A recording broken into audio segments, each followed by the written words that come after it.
Bonjour à tous, on est samedi. J'ai pas eu le temps de vlogger hier, mais par contre j'ai eu des échanges avec Romuald, donc je voulais vous en parler. Il m'a envoyé mon BAT, voilà. Donc je vais vous montrer ça sur l'ordi, puisque comme ça vous allez voir comment ça se présente, à quoi ça ressemble, etc. Vous voyez, en fait, il m'a envoyé une simulation de la couverture, une simulation du marquage sur la couverture, parce que vous savez, ça c'est le marquage qui va être sur le côté, l'intérieur et la couvre-lier sans le marquage. Et en fait, c'est des fichiers que j'ai téléchargés et que j'ai ouverts sur mon ordinateur. Là, c'est la simulation de la couverture reliée avec la toile, sachant que justement, je comprenais pas pourquoi là il y avait le contour de la feuille alors que normalement il n'y est pas. Parce qu'en fait, si vous voulez, tout le marquage, c'est une autre machine qui le fait.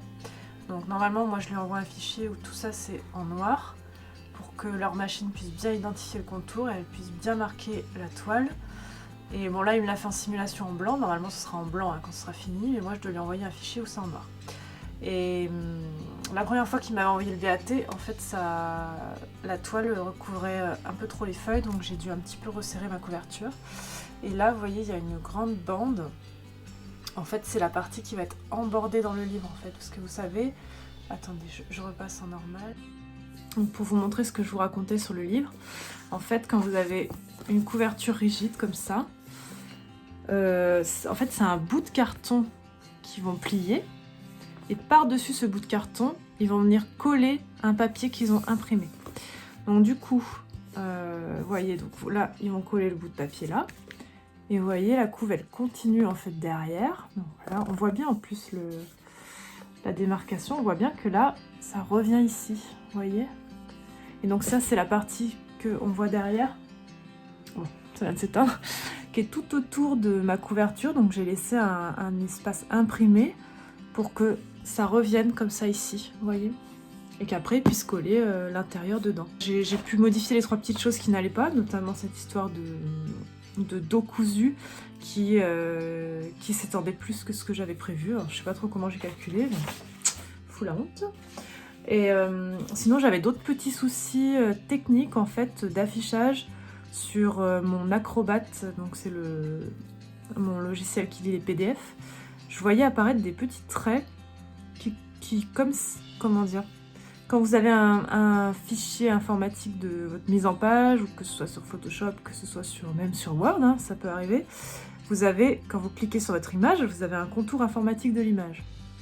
C'est pas le contour de l'image, c'est le contour informatique qui vous permet de la déplacer, etc.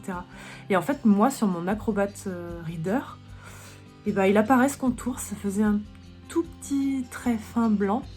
Je me disais, non mais l'horreur, enfin ça peut pas... Et c'était sur le fichier de Romuald en plus, donc sur le BAT. Je me suis dit, mais il peut pas envoyer à la pression comme ça et tout, donc je l'ai appelé tout de suite. Et il m'a dit, oh bah moi je vois rien, moi il n'y a rien. Donc je lui explique le problème et il me dit que c'est un problème qui est courant, que ça arrive suivant les versions d'Acrobat qu'on a. Donc ça m'a quand même bien stressée, donc il m'a envoyé une capture de son écran pour me rassurer, pour bien me montrer que chez lui ça n'apparaissait pas. Mais enfin, ça m'a quand même bien torturée cette histoire. Et j'avais d'autres petites pages où je me rendais compte que j'avais eu des petits soucis des fois d'image ou de choses comme ça. Bon, j'ai pu lui renvoyer, il les a remplacés. Et donc là, depuis, j'attends le grand BAT final que je pensais avoir aujourd'hui. Bon, je ne l'ai pas eu aujourd'hui, pourtant je crois qu'il travaille le samedi, mais je l'aurai sûrement lundi. Voilà. Mais bon, le livre, ça y est, ça avance, ça avance. Autre chose, donc j'ai bien eu tous vos petits messages concernant le vlog de la dernière fois, le 3e. J'ai vu que ça vous plaisait bien, que vous vouliez que je continue sur la collection d'automne. J'avais aussi envie de vous faire des vidéos, du coup hors vlog, mais des vraies vidéos, par exemple de mon atelier, l'atelier Tours, où je vous montrerai un peu comment j'ai rangé, comment je me suis organisée, quels sont mes espaces de travail pour faire quoi, etc. Donc dites-moi si ça vous intéresse. Je pensais aussi faire alors quand j'aurai mis en place ma déco, ou pendant que je mets en place ma déco, une vidéo sur ma déco d'automne. Voilà, je me dis que ça pourrait être sympa. Ce serait encore un autre format, mais voilà, je sens que vous êtes demandeur de ce genre de choses, donc pourquoi pas le faire. Et bien au programme de cet après-midi, je sais pas si vous aviez vu, j'ai reçu un coffret de Arteza qui est une marque de peinture. Et donc il m'a envoyé un gros coffret comme ça de gouache de 60 tubes. Ça va me dire que j'ai de quoi faire. Donc ça c'est un partenariat. Ça arrive que de temps en temps je fasse des partenariats. Si j'aime le produit, si moi j'aurais acheté le produit, ben pourquoi pas. Donc généralement la marque m'envoie des produits, je les teste. Si j'aime vraiment, j'organise un concours ou si la marque veut bien. Et du coup, bah là, Arteza, justement, il me proposait d'organiser un concours. Donc j'ai envie de faire un truc sympa, c'est-à-dire déjà pour vous les présenter, pour présenter un peu cette gamme de gouache. Et ben j'ai vraiment envie de j'aimerais bien faire une belle peinture, donc là il faut que je m'y mette. Et ça se travaille quand même pas pareil que l'aquarelle, donc il faut vraiment que j'arrive à faire quelque chose qui me plaise. Donc ça demande un petit peu de temps, voilà, faut que je me penche dessus. Et pour vous faire gagner, j'aimerais bien faire un petit, vous savez, un petit stop motion, une petite vidéo où je vous anime les petits tubes, parce que franchement, leurs petits tubes, ils sont tout mignons et je me dis que ça pourrait être sympa, voilà, pour vous les faire gagner, de faire quelque chose comme ça. Alors c'est pas très compliqué à faire un stop motion, mais c'est du image par image, donc c'est un petit peu long. Donc il faut s'organiser, voilà. Bon bah je verrai si j'ai le temps, je vous reparle plus tard. Coucou, finalement j'ai peint à la gouache. Bon, là j'en suis à un stade où je sais pas en fait si j'encre mon dessin ou pas. C'est une question que je me pose souvent en fait à ce stade-là de mon dessin, c'est-à-dire que j'ai fait toute ma peinture, j'ai fait toutes mes nuances et je me pose toujours la question de savoir si j'encre ou pas.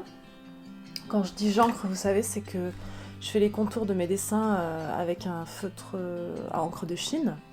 Et je trouve que ça donne du relief et je trouve que voilà. Mais ça durcit aussi certains traits et du coup ça peut enlever une certaine douceur aussi au dessin. Vous voyez par exemple pour celui-là, je sais pas, je pense que je vais l'ancrer parce que sinon j'ai l'impression qu'il fait pas fini. Mais j'ai un petit peu peur que l'ancrage enlève la douceur de ce dessin.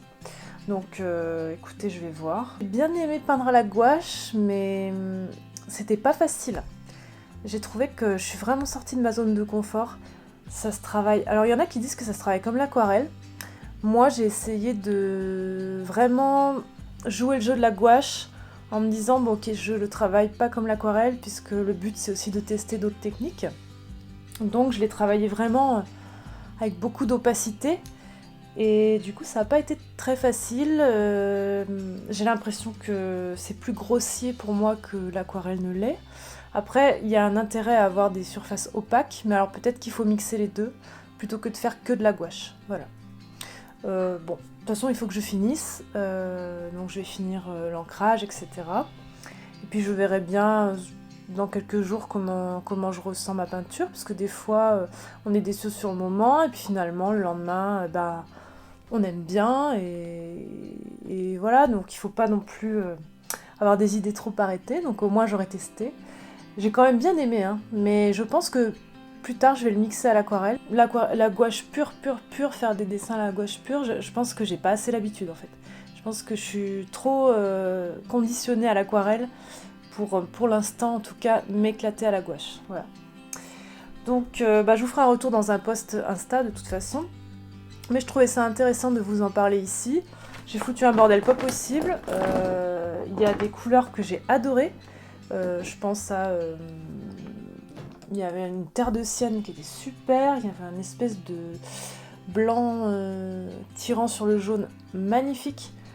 Par contre, il y avait aussi des couleurs qui étaient, comment on dit, scintillantes. Alors moi, je déteste les peintures scintillantes, d'autant plus que quand on scanne son dessin, ça ressort jamais.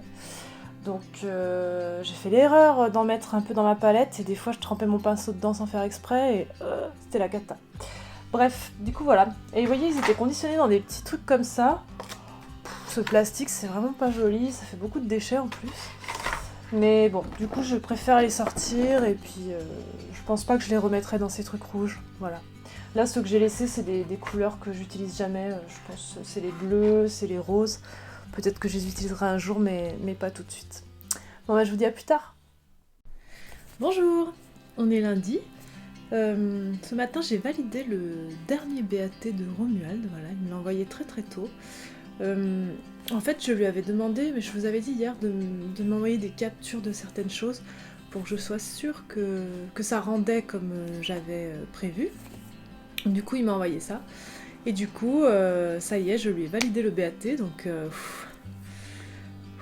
ça y est, ça fait tout bizarre, hein. Je me dis, bon bah je clôt le dossier livre, donc maintenant il me reste plus qu'à le recevoir, et il me reste juste à espérer qu'il rende vraiment, vraiment, vraiment ce que j'avais imaginé.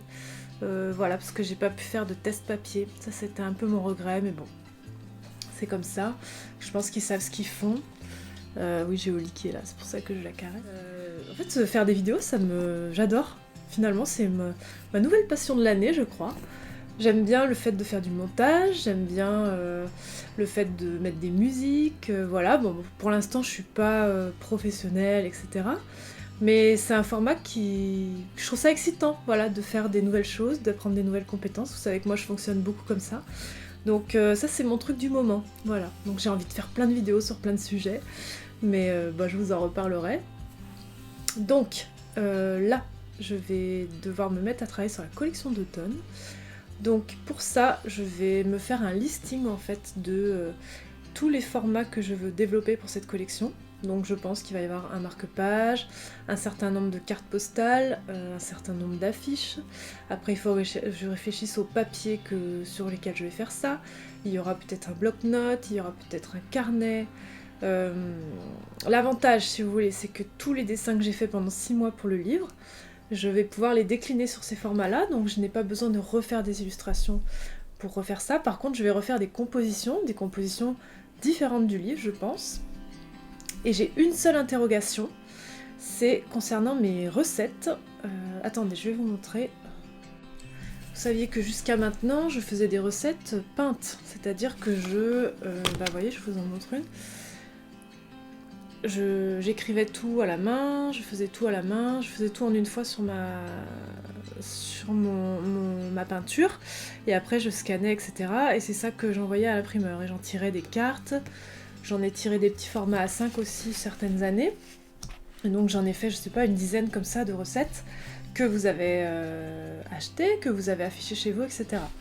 Et en fait pour le livre, donc je vous avais montré l'autre jour, mes recettes sont plus sous ce format-là, c'est-à-dire qu'elles sont tapées à l'ordinateur. Donc c'est quand même une police qui ressemble à ma police. Mais si je veux les sortir en carte, je me dis que ça va pas être exactement pareil que celle que vous aurez écrite à la main. Et du coup, je sais pas si c'est quelque chose qui va vous poser problème, parce que j'aurais bien aimé peut-être faire un lot de toutes les recettes d'automne, voilà, pour soit les personnes qui n'ont pas acheté le livre, soit celles qui veulent les recettes sous forme de cartes pour que ce soit plus pratique pour faire la cuisine. Donc du coup elles iront peut-être pas forcément avec les autres, alors c'est quelque chose qui me fait souci, voilà.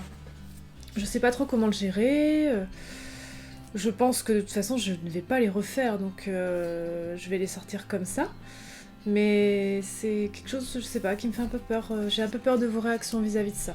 Alors autant vous allez pas du tout vous en rendre compte, mais maintenant que j'ai fait cette vidéo, c'est foutu. Voilà. Je sais pas non plus le nombre d'affiches que je vais faire. Je sais par expérience qu'il faut que je vous fasse des affiches avec des formats facilement encadrables, puisque moi-même j'achète beaucoup d'affiches chez des illustratrices, et souvent c'est des formats un peu bâtards, on va dire. Des carrés ou des formes où on trouve pas facilement de cadre avec ces formes-là. Donc je vais faire attention à ça. Par contre, je sais pas encore si je les sors en fine art ou en vraiment, vous savez, dans des qualités supérieures, ou si je me contente de faire des affiches plus simples, mais que je vous vendrai moins cher. Donc je sais pas. Donc ce sont des choses qu'il faut que je réfléchisse. Et il faut aussi que je réfléchisse à toute la partie petites choses, c'est-à-dire mes cartes de visite, les autocollants, les goodies, éventuellement une carte de remerciement, des petites choses comme ça qu'on ajoute au colis. Et surtout, il faut que je commence à commander mon matériel d'emballage. Alors ça m'embête parce que j'ai pas encore le livre dans les mains, donc je sais pas exactement. Je sais à peu près théoriquement la taille qu'il va faire, mais je n'en suis pas sûre. Donc est-ce que je fais un pari et que je commande un certain type d'enveloppe? En plus, si vous commandez le livre d'automne plus verveine, ça va être encore format différent. Il faut que je réfléchisse à une manière de le protéger si je le mets dans un colis, parce que si vous commandez le mug avec, voilà. Donc quelle taille aussi du carton pour le colis, quelle est la façon dont je vais protéger tout ça pour pas que ça se casse, pas que ça se balade, parce que vous savez que les livreurs ne sont pas très délicats. Donc tout ça, ce sont des choses à réfléchir. Donc là, il faut que je fasse des grandes listes pour être sûre de ne rien oublier et être sûre que quand j'envoie à l'imprimeur, j'envoie tout en même temps. Je vais envoyer mes cartes de visite, je vais envoyer les autocollants, je vais envoyer toutes les affiches, etc. Donc ensuite pour recevoir tout d'un coup, voilà. Et je vous avoue que je me suis pas renseignée sur le délai, si avec le Covid ça a changé le délai ou pas. Donc je suis un petit peu en stress. Et en plus j'ai vu que beaucoup d'amies créatrices, enfin de créatrices sur Insta, hein, avaient déjà lancé leur collection d'automne. Et je me dis mais je suis tellement à la bourre. En plus moi je voulais la sortir en plus en même temps que le livre. Donc je me dis, oh là là, je vais être la dernière d'Insta à sortir ma collection d'automne, donc bon, c'est... De toute façon, j'ai pas le choix, donc je vais faire avec. Mais c'est vrai que c'est un peu la loose, voilà. Coucou. On est en fin d'après-midi, et je suis en train d'acheter la police, vous savez, la licence commerciale pour la police, et je me suis dit que c'était sympa à vous montrer, parce que personnellement, on m'a jamais montré comment on faisait pour acheter une police. Donc je vais passer en mode écran, je vais vous montrer. Alors vous voyez, là je suis sur le site Front Spring. Donc quand j'avais trouvé ma police, en fait, je m'étais renseignée sur qui l'avait créée. Donc c'est Kimberly qui l'avait créée. Et donc sur ce site, en fait, on a...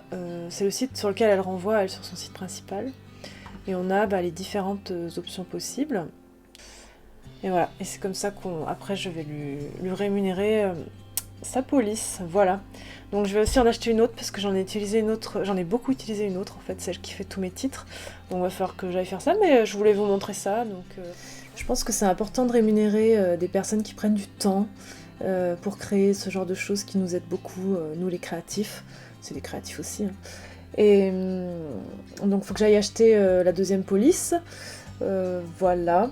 J'ai failli créer ma propre police en fait, je me suis dit, parce que comme ça j'aurais pu en créer une avec mon écriture et ça aurait été génial. Mais en fait c'est quand même pas simple de créer sa police, hein. Il faut pouvoir prévoir toutes les possibilités vous savez, d'association de lettres, donc elles s'enchaînent bien, etc. Il faut, je crois, vectoriser chaque lettre. Enfin bon, c'est quand même un sacré boulot, donc autant rémunérer ceux qui le font pour nous. Voilà. À plus tard. Bonjour, on est mardi. Aujourd'hui, je fais l'inventaire en fait de tout ce qui me reste de ma collection de l'année dernière pour l'automne. Voir combien de cartes j'avais tirées, voir combien d'affiches j'avais fait. Je compte aussi vous savez, mes cartes de visite, voir si j'en ai assez. Mais je vais vous présenter tout ça si vous voulez, ça peut être sympa. Et en plus, j'ai retrouvé des vieilles cartes. Alors ça, c'est trop rigolo. C'était les toutes premières cartes que j'avais tirées pour Carrefour Moulland il y a 3 ans. Donc je pense qu'il y en a qui s'en souviennent. C'était ma fameuse tasse Fall Favorites, voilà. Je l'avais tirée sur un papier vraiment qui ressemblait un peu à du canson. Donc on voyait, comment dire, ça faisait vraiment un aspect presque peinture. Le seul souci c'est que ce type de papier boit beaucoup et du coup les couleurs étaient assez ternes, voilà. Donc bon, peut-être que je la retirerai un jour celle-ci, mais je ne pense pas cette année. J'ai aussi retrouvé la première carte de Noël que j'avais faite, voilà. Les Winter Favorites. Voilà, j'en ai retrouvé plusieurs autres. Hein. Attendez, je peux vous en montrer 2-3. Ça c'était les cartes de la collection de Noël. Voilà. Celle-ci qui est vieille, mais que j'ai vu passer sur Instagram récemment. Voilà. Et surtout mes premières recettes. Voilà. Alors celles-ci, je les ai retirées sur un autre papier l'année suivante. Qui ressort beaucoup mieux, vous voyez. Bon, c'est un papier un peu plus lisse, mais du coup, il est un peu plus large, il est plus épais, j'ai pu faire un dos. Et les couleurs sont vraiment plus similaires à ce que j'avais fait en aquarelle. C'est surtout ça. Donc voilà, je trouvais ça marrant de vous montrer ça. Donc dans mes cartes de l'année dernière, donc j'avais mes recettes. J'avais aussi, je la trouve pas. J'avais aussi la recette du carrot cake, voilà, qui vous avait beaucoup plu. Donc je pense que ces cartes vont revenir cette année. Je vais faire des retirages parce que vous les aimez bien et surtout les personnes qui n'étaient pas là l'année dernière me les réclament. Donc voilà, je pense que je vais les retirer. J'avais les cartes un peu boisson. Vous voyez, il y avait le spice tea et le hot chocolate. Je les aime beaucoup celles-ci. Je les avais aussi tirées en affiche, je crois. Après j'ai mon autumn shop. Voilà, lui il revient chaque année parce que il vieillit pas, je l'adore. C'est mon petit magasin d'automne. C'était la première aquarelle que j'avais vraiment un peu difficile, que j'avais réussi. Donc je suis assez contente de la retrouver. Il y avait un herbier, vous voyez, mon premier herbier de feuilles. Alors celui-là, je pense pas le retirer, puisqu'en fait j'en ai un nouveau que j'ai fait pour le livre. Donc je pense tirer plutôt un herbier de mon nouvel herbier du livre. Voilà, et j'avais la maison hantée, voilà, que j'avais aussi tiré en affiche, celle-ci. Celle-ci, c'est possible qu'elle revienne, puisque ça a été un de vos produits préférés l'année dernière. Donc pourquoi pas. Et j'avais aussi ces petites cartes, donc ça c'était des cartes que j'avais fait en numérique. Voilà, on avait l'étagère cosy, et on avait la carte de l'automne, voilà, vous voyez. Je sais pas encore si je vais les retirer celles-ci. Elles ont beaucoup plu l'année dernière, mais c'est vrai qu'elles sont... J'ai pas tellement fait de numérique cette année, donc je ne sais pas si ça vaut le coup pour moi de faire des retirages de celles-ci. J'ai retrouvé les petits autocollants que j'avais fait. J'avais fait des petits chapeaux de sorcière. Bon, ceux-là, je pense que je les mettrai en cadeau dans vos commandes, parce que du coup c'est ceux de l'année dernière. Et puis je vais en refaire des nouveaux pour cette année. Voilà, j'ai retrouvé ces vieux autocollants aussi. Vous voyez, c'était des petites tasses comme ça. Pareil, ça c'est vraiment des choses qui me restent d'anciennes collections, donc sûrement je les glisserai en petit cadeau dans des commandes. Voilà. J'ai mon... Vous savez, je vous l'avais montré, je crois. C'est mon rouleau avec tous mes autocollants Carrefour Moodland. Donc celui-là, je sais pas si j'en fais un retirage, il m'en reste pas mal, mais honnêtement ça part vite puisque j'en mets à chaque commande. Donc j'hésite à en refaire. Et mes petites cartes de visite, vous voyez, il m'en reste encore, donc je pense que celle-là, je vais pas les retirer. Mais ça peut partir vite en fait, on se rend pas compte, mais si je vends par exemple tous les livres que j'ai, elles vont toutes partir. J'en aurai même peut-être pas assez, je pense. Donc voilà, je sais pas si je les retire ou pas. J'avais fait des tests d'impression d'autocollants cette année. C'était une appli qui m'avait contacté pour tester ça. Je vais vous les montrer. Je vous les avais montrés en story, mais je peux vous les remontrer. J'ai une petite citrouille et une petite feuille. La petite feuille, elle est même scintillante. Et une petite citrouille. Voilà. J'ai trouvé ça plutôt bien. La qualité de leurs autocollants est super. Donc c'est possible que je passe par eux pour faire mes autocollants cette année. Je verrai. Et bien sûr, il me reste peut-être une dizaine de verveines. Je crois qu'il en reste un petit peu à Hélène. Mais dans tous les cas, on va faire un retirage parce que de toute manière, la réponse qu'on a eue au sondage est assez grosse. Donc on pourra pas, nos petits exemplaires qui nous restent ne suffiront pas. Donc dans tous les cas, on va faire un retirage. Je sais pas encore si on en prend beaucoup plus que ce que les gens avaient voté. Généralement, il faut en prendre un petit peu plus puisque tout le monde n'a pas le temps de voter, tout le monde n'a pas vu la story, tout le monde n'a pas vu le post, etc. Et puis là, tout le monde ne pense pas à l'automne maintenant, mais quand viendra l'automne et que les personnes verront peut-être des verveines chez d'autres personnes, etc., des fois ça peut déclencher des envies, et donc il vaut mieux en avoir un petit peu au cas où. Voilà. Et j'ai retrouvé aussi, j'avais fait des petites affiches. J'avais tiré des affiches de l'étagère. J'avais fait des affiches de la carte. Vous voyez. J'avais fait la maison hantée. J'aime beaucoup celle-ci. J'avais beaucoup aimé la faire. Je me rappelle, je l'avais faite chez mon copain un dimanche où il pleuvait. J'avais pas tout mon matériel, j'avais pas tout ce qu'il fallait, mais vous voyez, j'avais réussi à faire quelque chose de cool. Donc j'étais super contente. Voilà, et le reste, c'est des affiches plutôt de Noël. Ah si, j'ai le magasin là. J'ai le magasin d'automne. Voilà, j'adore. C'est un peu ma peinture historique, celle-là. Celle-là avec la tasse Fall Favorites. Du coup, cette année, j'ai prévu pas mal de choses. J'ai fait une super grande liste. Il y avait du livre, il y aura des packs de recettes, il y aura des packs sur la citrouille, il y aura peut-être un pack d'Halloween. Il y aura aussi, je pense, les cartes en séparé, mais c'est vrai que faire des packs, c'est pratique parce que si vous voulez d'un coup toutes les recettes ou d'un coup toutes les cartes qui concernent Halloween, ou, voilà, ça vous permet de la mettre dans votre panier tout de suite et c'est plus facile aussi pour moi pour prévoir, pour faire les colis. Voilà, tout simplement. Il y aura des marque-pages puisque chaque année vous m'en demandez et chaque année je dis oui et puis chaque année j'oublie. Voilà, donc cette année je vais faire des marque-pages, ne serait-ce que pour le livre. Voilà, je pense que j'en aurai un que je vais vous offrir avec le livre et je vais essayer d'en faire à côté. Au niveau des cartes qui vont être tirées du livre, il y en aura pas mal puisque en fait à chaque fois que je vous dévoilais les dessins sur Instagram, vous étiez beaucoup à me dire mais est-ce que ça tu vas le tirer en carte, est-ce que ça tu vas le tirer en carte, etc. Donc j'ai essayé de noter un peu ce que vous vouliez et je vais essayer de tirer des cartes de ça. Donc après il faut que je vois comment je m'organise, si je remets en forme, etc. pour que ça fasse un contenu un peu différent aussi du livre. Bah, sauf pour les recettes, hein. Une recette reste une recette. Mais peut-être que justement je peux faire un coffret qui réunit toutes les recettes du livre pour la personne qui n'est peut-être pas intéressée par le livre ou qui a besoin de la carte séparée du livre. Je continue de faire mon petit bilan, mon petit inventaire. Je vous tiendrai au courant de tout ça bien sûr.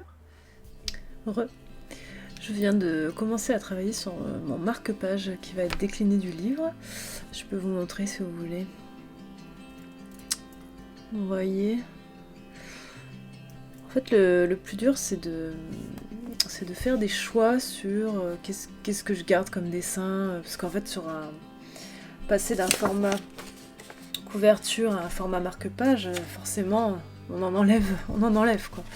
Donc le plus dur c'est de faire des choix, que ce soit harmonieux, qu'est-ce que je remets comme texte, qu'est-ce que je remets pas, est-ce que je fais tout symétrique ou pas tout symétrique. Enfin voilà, c'est pas très compliqué à faire, mais il faut faire plein de petits choix et être sûr aussi de bien tomber dans les gabarits des imprimeurs, c'est-à-dire qu'il faut avoir des fonds perdus, il faut tenir compte de là où ils vont couper. Donc voilà, généralement beaucoup d'imprimeurs proposent des gabarits, voilà, des espèces de schémas que vous pouvez mettre derrière votre création et qui vous permettent de savoir un peu où va tomber quoi, voilà, pour savoir où c'est qu'ils vont couper, etc.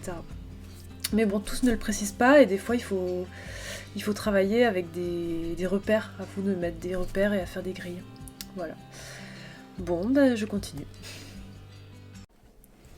Bonsoir, on est mercredi soir, il est 21h30 et je me remets à travailler. J'aurais bien aimé me refaire Gilmore Girls, mais j'ai pas le temps là, il faut que j'avance la collection d'automne. Mais j'ai quand même bien avancé en fin de journée. J'ai fait 5 marque-pages. Donc en fait j'ai fait le marque-page qui va accompagner les livres Monotone Cozy que je vais vous offrir. J'ai fait un lot de 3 marque-pages sur le thème de l'automne. Et j'ai fait un marque-page sur Halloween. Voilà, parce que j'avais vraiment des jolies créations sur Halloween. Et je pense peut-être faire une mini collection d'Halloween cette année, je vais voir.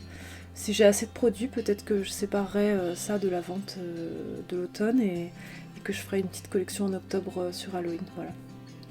Et j'ai fait aussi l'autocollant que je vais vous offrir avec mon automne cozy, un petit autocollant, vous savez, j'ai mis les mains qui sont autour de la tasse, voilà, que j'aime bien, c'est vraiment le dessin cozy celui-là.